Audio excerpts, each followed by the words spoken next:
So ito po ma'am, ay pag ini-start natin, kasi ang history kasi nalubog sa, dinaan sa baha, hindi nalubog, dinaan sa malalim na baha.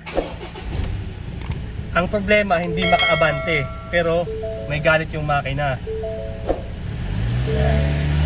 So wala tayong problema sa makina, okay ang makina niyan, walang issue na low power.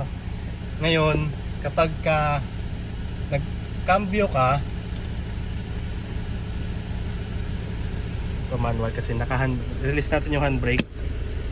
Ayan. Supposedly dapat aabante na to eh. Kasi palusong yung pwesto niya, yung parking niya. Pero hindi umaatras, hindi umaabante kasi kapit yung preno mo sa likod. So ngayon kakambyo natin ng primera. Ayan.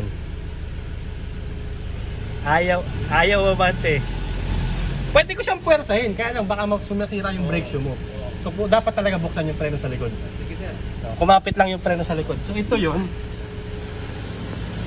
Ayan. Ito kasi brake drum. Ngayon, kapag pinasok ng tubig sa loob yan at nai-handbrake nyo kaagad ng magdamag, malaki ang chance na kumapit yung preno niya. Oo, kasi naka-handbrake talaga yung tubig namin eh. Yes. Unlike dito sir ulitin natin. Open, sabi mo sir. Yan, dito kasi open yan. Kapag nabasa siya, walang problema yan. Well ventilated kasi yan eh. Rotor disc yan, caliper type. So yun lang, kapit lang yung preno niyan, bubuksan lang yan. Solve na problema niyan.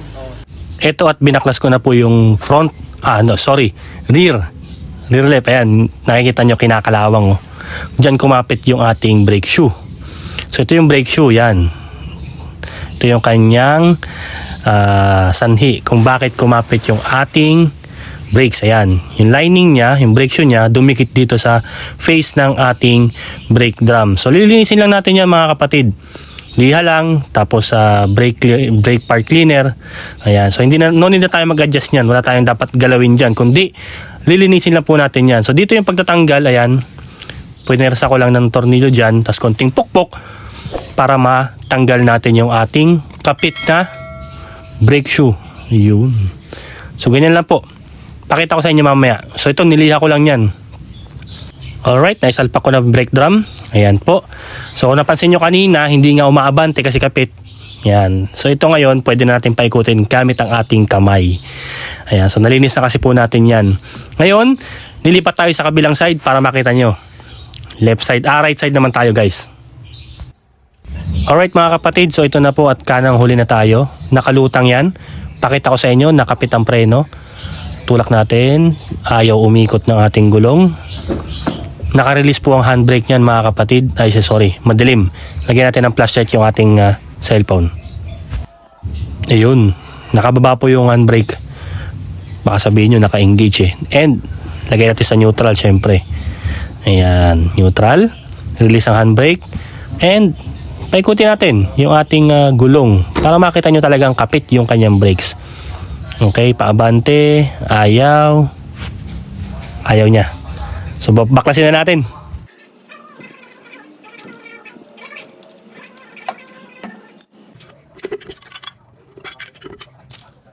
Alright, ayan.